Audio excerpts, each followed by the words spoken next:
UP विधानसभा में हंगामे पर भड़के सीएम योगी। सपा को बताया महिला और किसान विरोधी। सदन में समाजवादी पार्टी ने कोई चर्चा नहीं होने दी। इनका ये आचरण असंवैधानिक भी है, युवा विरोधी है, किसान विरोधी है, महिला विरोधी है और गरीब विरोधी भी है। सीएम योगी बोले विपक्ष का आचरण अलोकतांत्रिक, असंवैधानिक। लोगों का चेहरा और लोकतांत्रिक और संवैधानिक और इस पूरे तबके के साथ अन्याय करने वाला रहा है, अनर्थ करने वाला रहा है। समाजवादी पार्टी के इस अलोकतांत्रिक और संवैधानिक व्यवहार को, जो शर्मनाक व्यवहार लगातार सदन में देखा गया है, हम इसकी निंदा करते हैं। तो उत्तर प्रदेश विधानसभा के मानसून सत्र में भारी हंगामे के बाद मुख्यमंत्री योगी आदित्यनाथ ने प्रेस कॉन्फ्रेंस में कई मुद्दों पर निशाना साधा। इस दौरान समाजवादी पार्टी पर वो जमकर बरसे।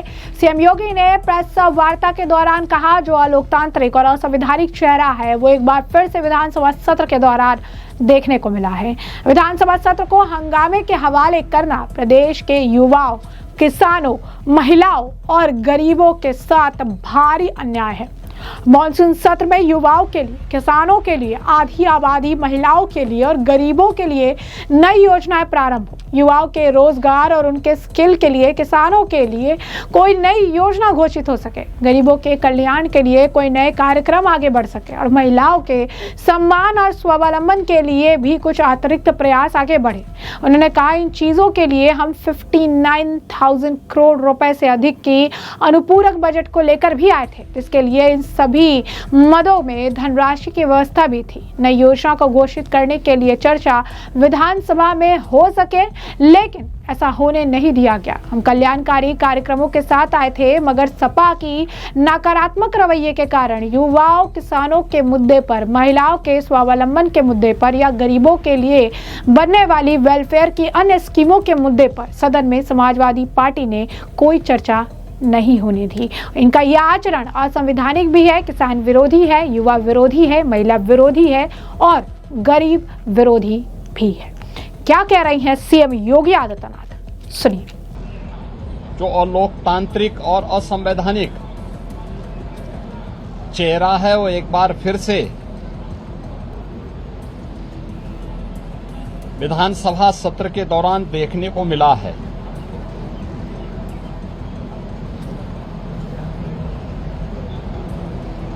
विधानसभा सत्र को हंगामे के हवाले करना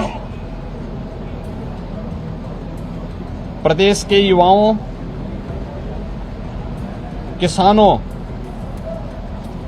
महिलाओं और गरीबों के साथ भारी अन्याय है। मानसून सत्र में युवाओं के लिए, अन्नदाता किसानों के लिए, आधी आबादी महिलाओं के लिए और गरीबों के लिए नई स्कीम,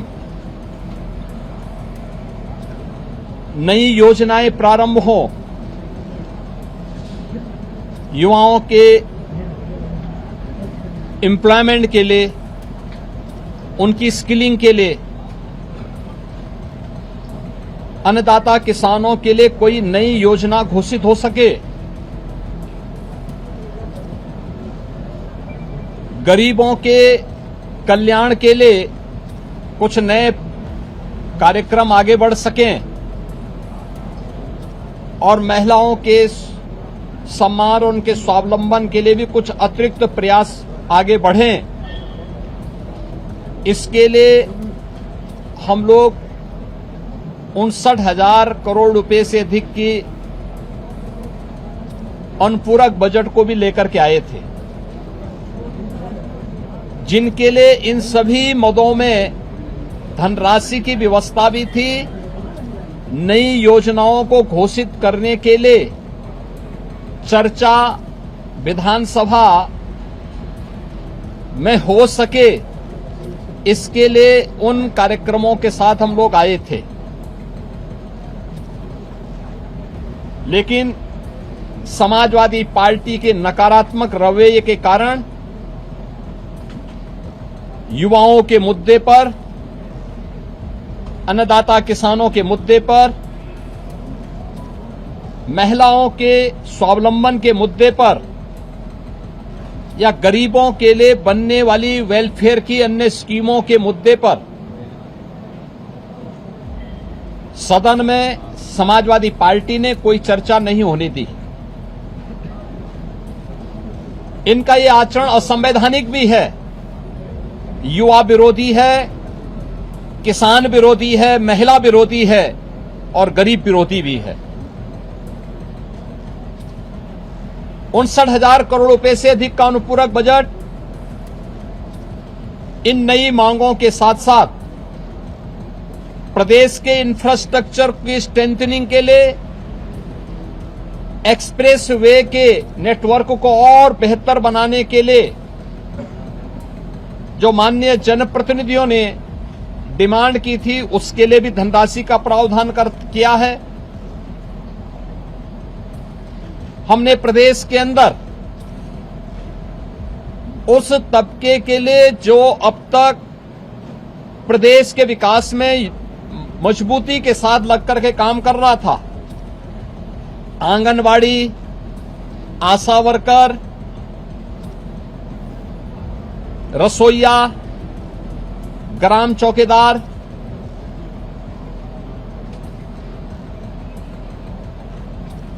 आपके कोटेदार, इन सब के साथ साथ उस हरेक तबके को छूने का प्रयास किया था जिनके मानदेय बढ़ने हैं।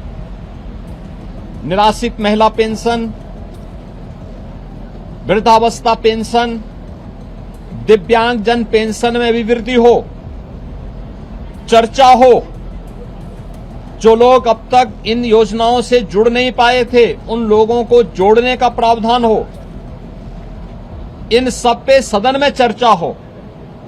लेकिन समाजवादी पार्टी का नकारात्मक रवैया सदन में और माननीय सदस्यों के द्वारा उठाए जाने वाले इन महत्वपूर्ण मांगों को मजबूती के साथ आगे बढ़ा सके, इसमें रुकावट बनी। लेकिन उस सब के बावजूद विधानसभा ने सप्लीमेंट्री डिमांड को पारित किया है और पारित करने के साथ ही बहुत शीघ्र इन सभी तबके के लिए।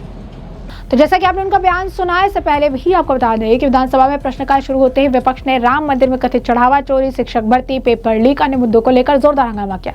विपक्ष की नारेबाजी के कारण सदन की कार्रवाई पहले आधे घंटे, बाद में दोपहर में 1 बजे तक स्थगित करनी पड़ी। कार्रवाई दोबारा शुरू होने के बाद भी हंगामा जारी रहा। विधानसभा में हंगामे के बीच सरकार के कई महत्वपूर्ण विधेयक पेश किए और उसे पारित करा। इसके बाद संसदीय कार्य मंत्री सुरेश खन्ना ने सदन को अनिश्चितकालीन के लिए स्थगित करने का प्रस्ताव रखा, जिसे पीठ ने स्वीकार कर दिया। अब जिस तरीके का रवैया जो है समाजवादी पार्टी का विपक्ष कर रहा है, इस बात से साफ तौर पर जो है योगी आदित्यनाथ काफी नाराज नजर आ रहा है। मंदिर का जिक्र भी उन्होंने किया, तमाम उन्होंने बातें कही और ये भी बात उन्होंने कल भी कही थी और आज भी जो है इस पे उन्होंने जोर दिया कि किसी भी साधु संत का नाम जो है चढ़ावा चोरी में नहीं आया है। साथ ही साथ उन्होंने ये भी कहा कि बहुत सारी चीजें हो सकती थी, कई मुद्दों पर डिस्कशन हो सकता था, लेकिन सपा का जो रवैया है वो रवैया ही गलत है, वो रवैया ही अलोकतांत्रिक, असंवैधानिक और जनता विरोधी रवैया है उनका, और इसी वजह से काफी मुश्किल जो है हुई है। क्या कह रही है योगी आदित्यनाथ, और सुनिए। मैंने जो कल भी कहा था कि उत्तर प्रदेश सरकार ने आउटसोर्सिंग कमीशन का गठन कर दिया है। एक न्यूनतम मानदेय हर एक आउटसोर्सिंग कर्मी को प्राप्त हो और उसको हर प्रकार की सामाजिक सुरक्षा की गारंटी भी प्राप्त हो, उसको हम अगले बहुत शीघ्र उसको आगे बढ़ाने जा रहे हैं। उसके लिए धनराशि की व्यवस्था हमने बजट में कर दी है। आंगनवाड़ी, आशा वर्कर, रसोइया, ग्राम चौकीदार या कोठेदार, इन सब के इंसेंटिव और इनके मानदेय को बढ़ाने के लिए भी धनराशि की व्यवस्था हम लोगों ने बजट में की हुई है और उसको भी हम अब विधानसभा से बजट पारित होने के उपरांत विधान परिषद में पारित होगा। विधान परिषद से पारित होने के उपरांत फिर इस बजट को हम लोग अलग अलग कार्यक्रमों के माध्यम से उस तबके तक पहुंचाने का काम भी करेंगे। समाजवादी पार्टी का यह चरित्र इस तबके को अपमानित करने वाला है, जो अल्प मानदेय प्राप्त करने के बावजूद प्रदेश के विकास के लिए और 25 करोड़ जनता जनार्दन की सेवा के लिए पूरी प्रतिबद्धता के साथ कार्य कर रहे हैं। इससे पहले भी इन्होंने शिक्षा मित्रों के भविष्य के साथ खिलवाड़ किया था। हमारी सरकार ने शिक्षा मित्रों के मानदेय को 10,000 से बढ़ा करके 18,000 किया है। पहले 3,000 ये मानदेय मिलता था, हमने 3,000 से 10,000 किया, 10,000 से 18,000 किया और उन्हें 5 लाख रुपए की कैशलेस की सुविधा भी उपलब्ध करवाई। अनुदेशकों को प्रदेश में 9,000 मिलता था, उन्हें 17,000 रुपए उनका मानदेय किया और उन्हें कैशलेस की सुविधा भी उपलब्ध करवाई। बेसिक, माध्यमिक, उच्च शिक्षा से जुड़े हुए जितने भी शिक्षक हैं, इनके मानदेय को इनको कैशलेस की सुविधा उपलब्ध करवाई।